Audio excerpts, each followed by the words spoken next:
recording? How many? Oh my goodness. Hello, this is Shawn Harwell. You are listening to the Never Heard of It podcast. This is episode 41.5, just in case you were confused. And it's a mini episode, and I am joined, as always, today by my partner in the opposite of crime. Hey, Craig Moorhead. How are you, Craig? I'm doing all right, Shawn. I'm doing all right. How are you doing? Good. I'm hoping you're not going to tell me you are like a criminal, because that would completely negate everything I just said. No, it's been a long time since I committed any real worthy crime. So no, definitely not. But Shawn, what we're doing here, we're doing a mini episode. And what we like to do is, with the mini episodes, we like to talk about sort of news of the day type stuff when it comes to movies. Whereas the last episode, for instance, was a full episode about one movie that hopefully people had not seen. So that's kind of how we change things up around here, Shawn. That is, and I think that was an exciting episode with Brian O'Connell. If you haven't listened to that one, go check it out. We talked about the movie Bad Milo. You can find all our episodes online wherever you get your podcasts or at neverheardpodcast.com. You can also find links to all our social sites there. So come check them out and say howdy. Howdy. It was nice. It was nice to hear so many of you had watched Darby O'Gill as children. I do think that explains a lot about all of you. Yeah. So, Craig, by the time this is dropping, the Oscars are about 2 weeks old now, which is a lifetime ago in the cycle. But I am kind of curious because I don't know for a fact that if you were awake. What was funny is we originally recorded this. And we were like, well, we're not expecting many surprises on that show. If anything happens, we'll tell you about it next time. And then, were you awake for the big Best Picture snafu? I was not. I'm not going to lie to you. I did not watch even a second of the Oscars that night. Wow. Well done, sir. Well done. Yeah. But I assume you've seen the clip of it by now, though, right? Or Yes. Yeah. I've read story up thoroughly on the crisis at the Oscars. And I'd like to say right now, my thoughts go out to the families of everyone involved. And I just think, just be strong. We'll get through this also. Yes. You know what I mean? We're going to get through this. People are going to lose some jobs, I think. I saw today that a picture of one of the two accountants from Price Cooper Waterhouse, or whatever the hell the name of that consulting firm is, that has they have the envelopes, Yeah. There's one guy on one side of the stage, and there was a woman on the other side of the stage. Each had the envelopes, and there was a picture of the man, I think right after Emma Stone won, just dicking around on his phone. And, it's like, of course they're reading into it. It's just like, well, was this the moment that he was supposed to be handing the Best Picture envelope to Warren Beatty, and instead handed the duplicate Best Actress envelope, which I understand what they do.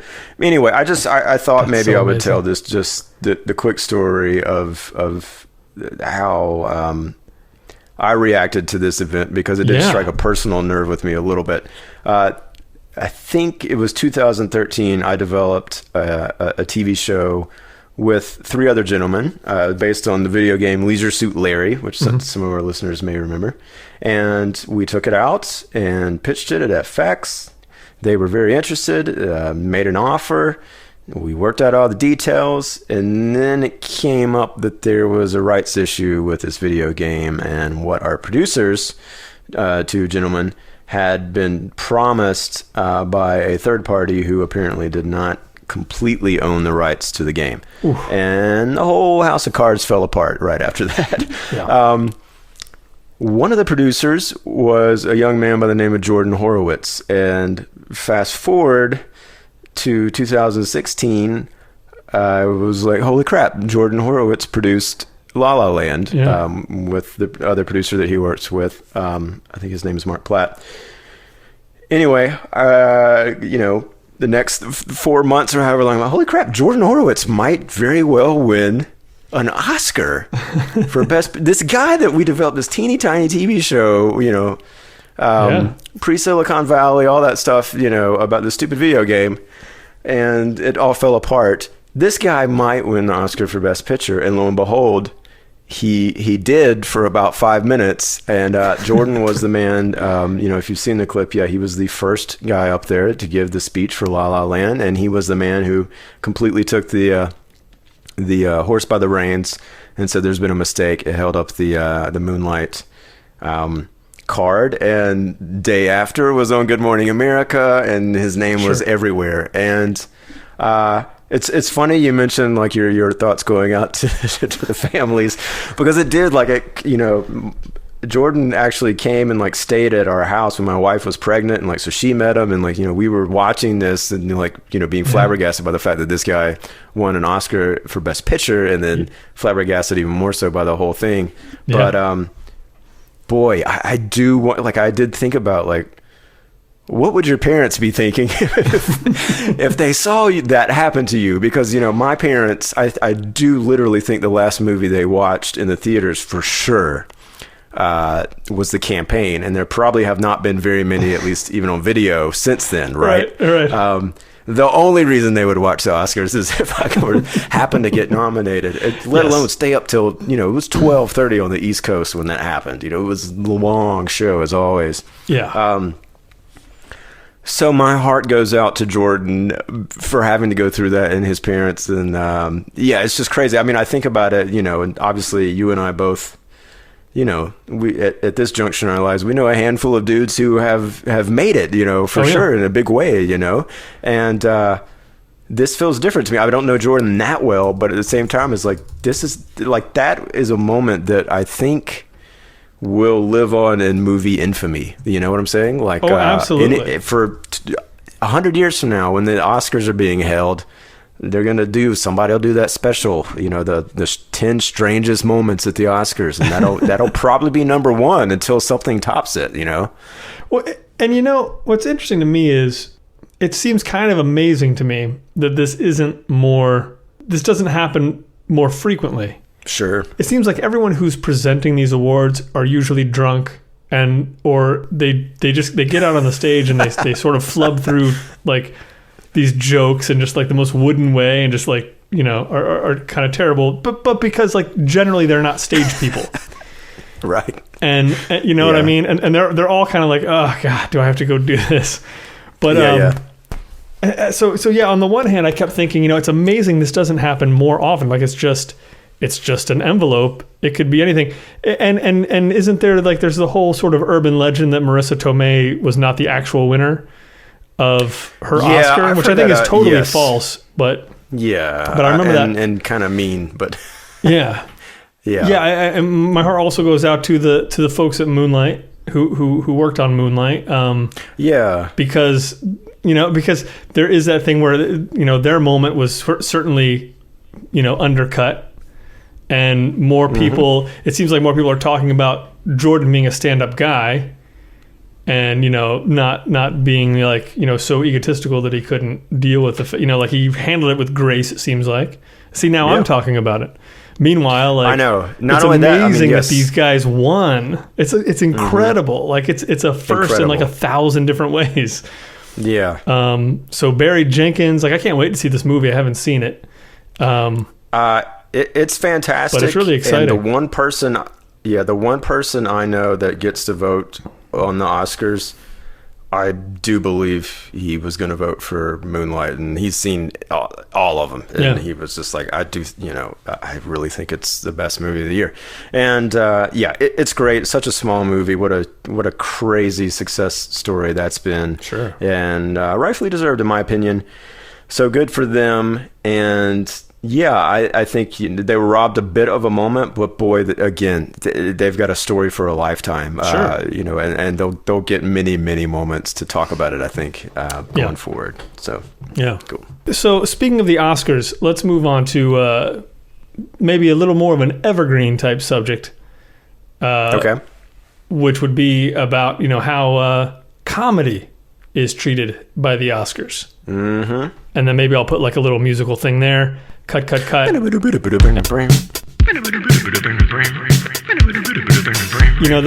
number one thing I was thinking was, why don't more out and out comedies get nominated and or win Best Picture Oscars? I think it goes all the way through the Oscars, really, in terms of comedic actors and so on. I mean, honestly, like, just for example, the fact that like Jim Carrey hasn't won an Oscar. He tried. He certainly tried. But I mean, but that was the thing. It's like, to try for Jim Carrey to win an Oscar, he had to like kind of leave comedy behind.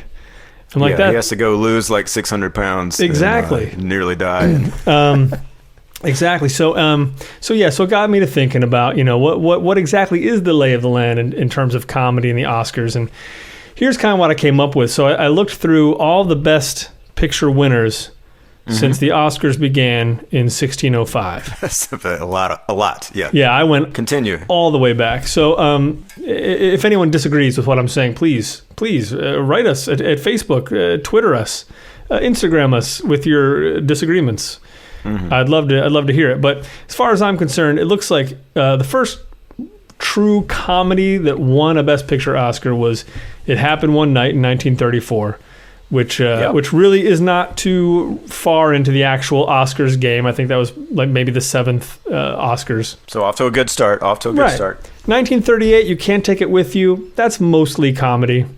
4 years later, incredible. Like But then I feel like we fast forward quite a few years to 1956.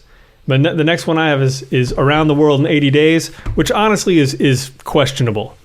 It's certainly a larger than life type movie, and it's pretty ridiculous. I don't know if I'd really think of it as an out and out comedy, but it seemed comedic enough.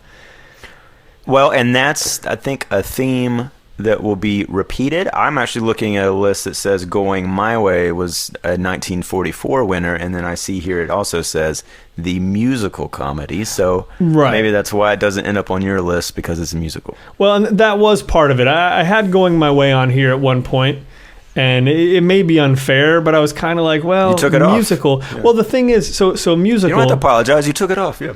I'm not going to apologize. But then, I came to My Fair Lady, and I was like, well, maybe that's a comedy. Floodgates. I don't know. And then I just figured, no, I'm going to leave all musicals off of it. I mean, honestly, even if you add all the musicals, there's still not a lot of Best Picture winners.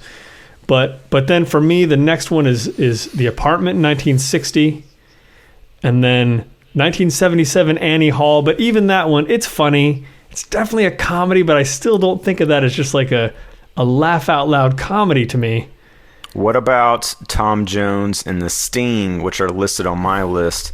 And I've seen both of those, and I don't. Also, Tom Jones is certainly exuberant. Yes, but I don't think laugh out loud comedy for either. No, and Sting is super clever and really fun to watch, but I don't think of it as an out and out comedy. And the last one I put down, 77. Yeah, keep going. That's the year I was born. So, this is old as me. What's happened? I bet a bunch of comedies have won since then, right? So no, I feel like the only thing you could really call a comedy that has won Best Picture since you were born, Sean, is Forrest Gump. Yeah.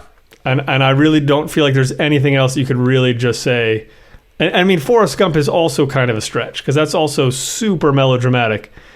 But there's a lot of very funny stuff that happens in it too. So there is. Yeah. And I would argue, maybe Shakespeare in Love is a little... That's even lighter than Forrest Gump, probably. You're right. I mean, the premise is funny, Shakespeare in Love in general. Like, it's not the true story of someone, dying of a horrible disease. You know what I mean? But does anybody think of it as a comedy? Honestly, I just don't think of it, to be honest. Yeah. But I do think it's more romantic. A comedy. I do think it's more of a comedy. Like, if you watch the trailer, it was sold as a comedy. Sure. So that's an interesting point. Okay, what about American Beauty? Where do you fall on the line with that? Totally drama. Yeah, I would agree. And then I haven't seen Birdman. Have you seen that? I have seen Birdman. I was thinking about that one, and I feel like that falls in the same category as Tom Jones. I don't remember that ever being positioned as a comedy. No, it's real high energy, and there are certainly funny things that happen in it, but I would never call that a comedy.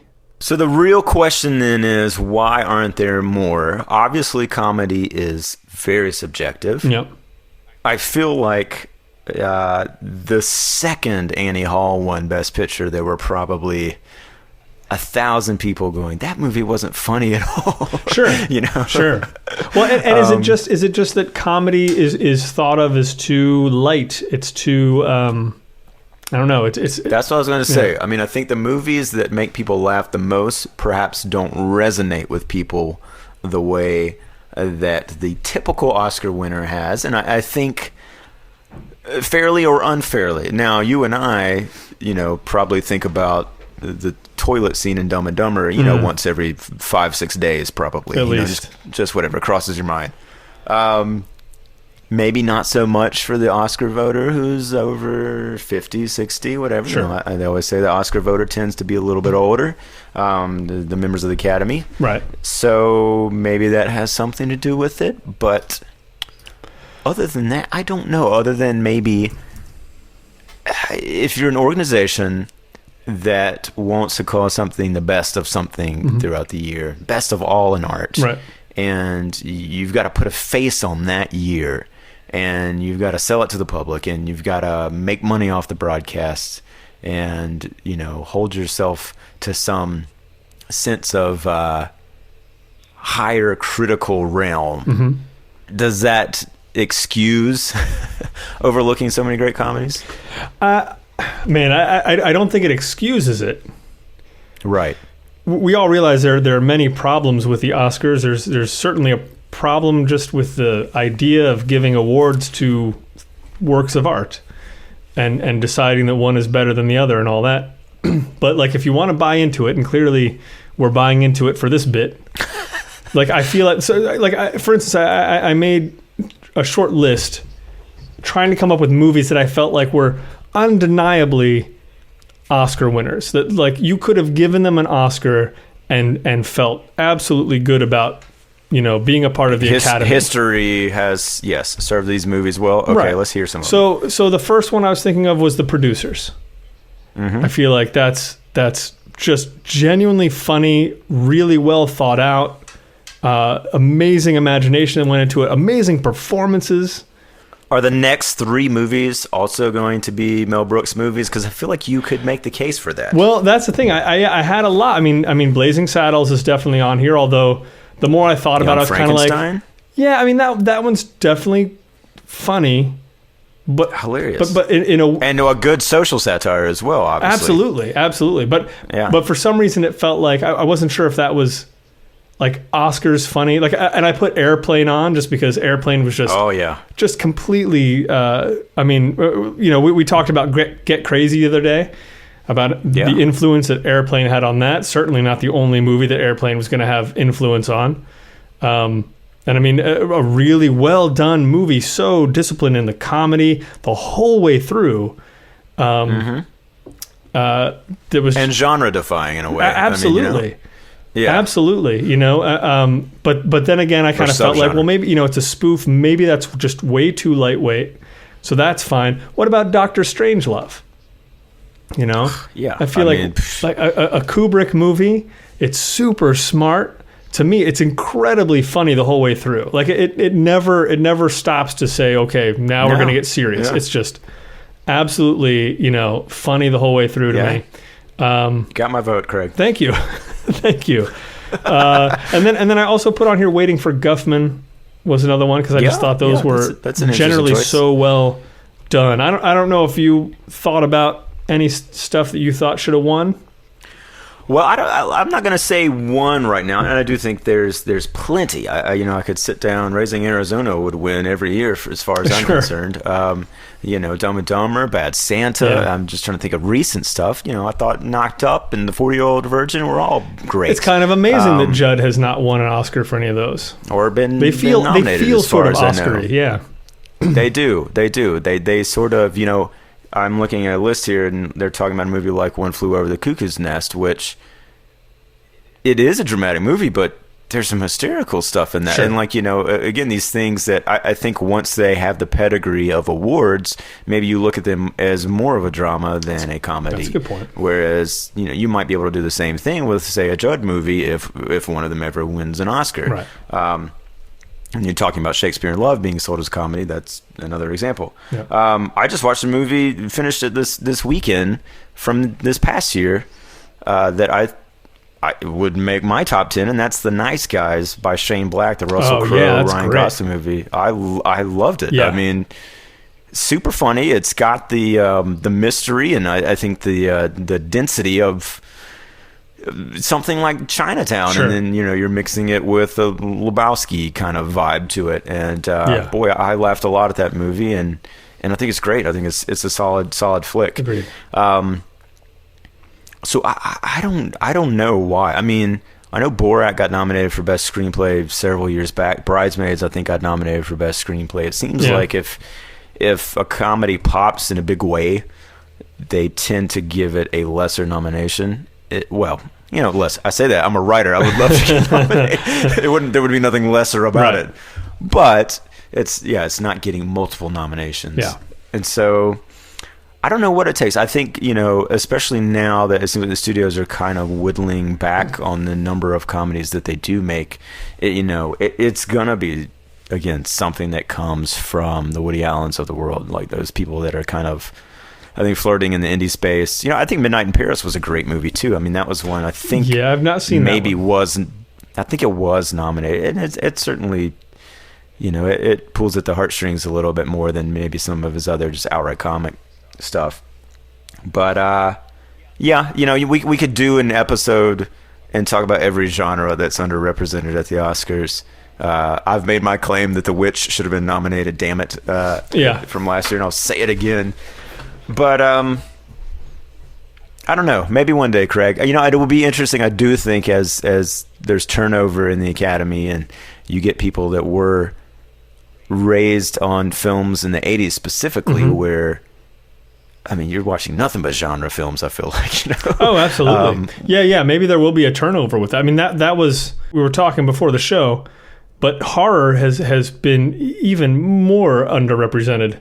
To an amazing degree. I mean, there was not even a real horror movie nominated until 1973 for The Exorcist, which somehow didn't win. Yeah.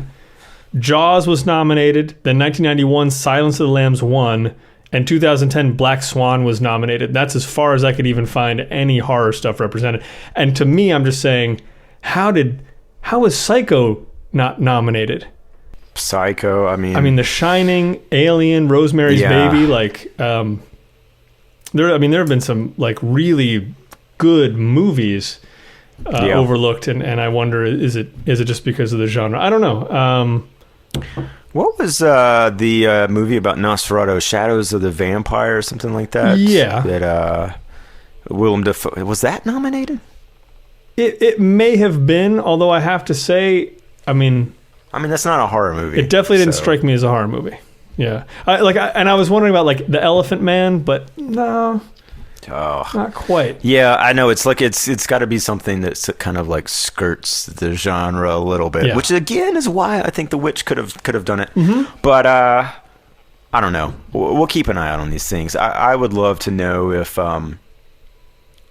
this is something that pisses people off still in 2017, or we're just sort of, I'm just so used to the fact that every year I'm going to look at that list of Best Picture nominees and immediately think of like 4 other movies. I'm like, I kind of wish this had been nominated instead of this. Right. And I don't know. Maybe one day when all our friends are running the Academy. Well, speaking of something that could very well be nominated in a couple years, it's pretty exciting news happening around this next Scorsese movie called The Irishman, which has, I think, been in the works for a while now, notably for teaming up De Niro and Pacino again for the first time since Heat, and hopefully having more on-screen time than in that movie. It's also rumored that Joe Pesci and Bobby Cannavale are going to be in this movie. It's about a mobster who, among other things, is believed to have been involved in the death of Jimmy Hoffa. But the big news is that apparently Netflix has snapped up the worldwide distribution rights of this movie, possibly paying for the entire, but it hasn't shot yet. Right. It possibly paying northwards of $100 million for the budget. And that feels like a watershed moment in some ways to me. Yeah. If it does pan out, and here's the big asterisk, it's the release of this. How does Netflix go in the theaters with this thing in a wide release, which they have not done so far with any other movies that I know of. Not Beasts of No Nation did not get a wide release. Right. Do they do just a couple theaters to try to get to be eligible for the Oscar nominations, and then do all of it just through their site? How do they play that? Because you can't help but feel like if they don't put it in the theaters, there's going to be a lot of money left on the table. Yeah. On the other hand, you completely could make it a total event, cultural event, that this movie is only available on Netflix. That would be huge. Mm-hmm. So, I don't know, we talked about all this before about the changing distribution models and what it's going to look like in the future. I think this is one that will be pointed at many years from now as being a key factor in how things change. So, sure. I don't know. They haven't said exactly... Yeah, they haven't said exactly how they're going to do it, but I'd be very surprised if they don't go to the theaters. Very, very, very, and yet somehow that would feel like inevitable. Again, like it's pushing us towards a future that is right in front of us. Sure. I wonder if there will be some sort of signifier in terms of kind of how generally movies that are released not in the summer or at the end of the year for like Oscar season... they sort of maybe get dumped somewhere in February, and like if they come out then, it kind of means, well, the studio doesn't really believe in this movie or that kind of thing. Yeah. I wonder what this new language is, like if once the movie is made and everyone's been able to see it, if they decide whether or not it goes to Netflix or not, what that even means. I mean, could you imagine if it was something that would have the impact of, Goodfellas? And it premiered on Netflix. That would be insane. For sure, it's a huge coup for Netflix. Kudos to them. And we'll all be watching whenever that finally drops. I mean, it could be 2019 at this point. Indeed. Two trailers we'll talk about real quick, and then we'll get out of here. One, you got to check out the trailer for this animated movie coming out called My Entire High School is Sinking into the Sea. Aside from being a great title, it looks really interesting. Mm-hmm. It's got Jason Schwartzman, Lena Dunham, Reggie Watts doing voices. Maya Rudolph's in there, Susan Sarandon. Animation style looks amazing. And I think it was produced by our buddy Craig Zobel of Z for Zechariah and Compliance and Great World of Sound fame. And what did you think about that trailer? I thought it was pretty cool. Yeah, it definitely looks cool. Haven't seen anything quite like it. So I'll be interested to see how that pans out. Yeah, here's a quote, and I'm sorry I don't quite have the source for this, but apparently somebody called it the John Hughes for the Adult Swim generation, which is an interesting mix, and I can't wait to see what that means. Two more trailers I want to talk about. One is, I don't know if you had a chance to check out the Song for Song trailer, which is the next Terrence Malick movie. You got Rooney Mara, Michael Fassbender, Ryan Gosling. This is set in, I think, Austin, like in the music scene.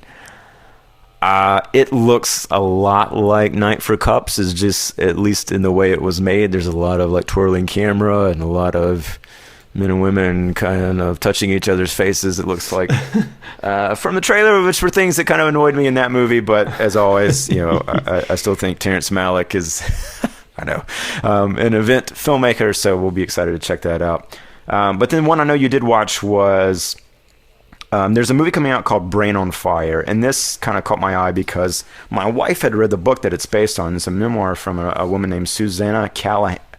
Mm-hmm. I don't know if I'm pronouncing that right. A very young woman who's at age 24 kind of woke up in a hospital bed and couldn't speak, couldn't move, didn't know what was wrong, and went through a series of tests and basically had a brain condition that nobody understood or could treat. My wife loved this book, or at least was really impressed by it. It sounds like very heavy stuff. I know someone else who had read it and said the exact same thing. You got to read this book. The trailer's out. We got Chloe Grace Moretz starring in the lead. You've got Jenny Slate in there. Who else was in there? Carrie-Anne Moss. Mm-hmm. Your friend, Tyler Perry, who we are going to get to boo a Medea Halloween is happening. Oh, it's happening. He's in this, and, again, it's kind of odd to see him in a non-Medea role. But Did you watch this? I don't know. I got a mixed vibe from this trailer. It wasn't quite what I was hoping it would be, but what did you think? Well, yeah, I mean, from the title, I was intrigued. It's a good title, brings me in. It's a great title. I'm certainly intrigued by, what the deal is. I guess there's a part of me that's like, oh, well, she's got a tumor. And so for some reason, it's not. I totally get that. And I don't know if that was made explicit in the trailer, but for whatever reason, like I was sort of letting the air out of it myself in that way. I was like, oh, what could be wrong with her? And it's like I was just imagining the last 15 minutes. Oh, you've got a tumor, and it's not. It's totally not. And I get that. I am very interested to actually find out. Yeah, what's interesting is what made it more interesting to me was reading that the name of the book was My Month of Madness, which basically means for a month she just goes crazy, and then now I'm hooked. Yeah, and now I was gonna say, like, clearly she lived through this, so it's not one of those. I feel like they're marketing this, and maybe even the casting of Moretz in this is playing into, like, there's been a couple of these movies about young people kind of dying or having like some terminal illness, like The Fall of the Stars, If I Stay, which I think had Chloe Grace Moretz in the lead, and that one as well, and. I'm looking for this one to not be that exactly, and yet it feels like they're selling it that way. It does. So I think that'll be interesting to see. Also, kind of interesting to just kind of continue to see how Chloe Grace Moretz grows up into an actress. Like I like her. I mean, do you like her? I think I like her. Like her. I think there's a lot of potential there, but I don't feel like she's really grabbed me in something in a while, So we'll see. That's a tough transition to make from a very young actress to an adult actress, and obviously she's doing it quite well. Yeah, but yeah, and this, guess what, Craig? What's that? Netflix. It's coming to Netflix later this year. Yes, I'm gonna watch it. They got everything. They have got everything. Well, I think that is all I have. Is there anything else that you wanted to bring up? Nothing this week. What about next week? I might have some more things next week. Oh, good. So that's why you should tune in and come back. We don't know what we're talking. Well, let's see. If the calendar works out, we'll be talking to Nick Clement from Podcasting Him Softly about the Tony Scott film Revenge, which is a great, interesting, challenging, unexpected flick with Kevin Costner from 1990. And Nick knows a lot about Tony Scott. He sure does. So come check that out. Yeah.